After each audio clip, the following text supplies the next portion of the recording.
අද ලංකාවේ ත්‍රිවිල රථ දැන් ලක්ෂ 10ක් ඉක්මවලා ගිහිල්ලා තියෙනවා. ඒක වෙලාවකට මේ ත්‍රිවිල රථ ප්‍රමාණය ලංකාවට ටිකක් වැඩි වගේ කියලා තේරෙනවා. ඉතින් එහෙම වෙච්චම ඔවුන්ගේ ආදායම පල්ලෙහාට යනවා.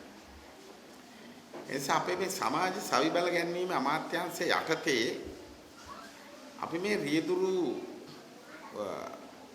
මහතුන් සමග අපේ දිවිනෑගම බැංකුව එකතු වෙලා උනට මේ ත්‍රිවිල් රථය පදවන ගමන් ඒ ත්‍රිවිල් රථය පාවිච්චි කරලා කිසියම් පුංචි ව්‍යාපාරික කටයුත්තක් වෙළඳ කටයුත්තක් කරන්න උන්ට ආධාර කිරීමේ වැඩසටහනක් දැන් අපි නිර්මාණය කරමින් යනවා.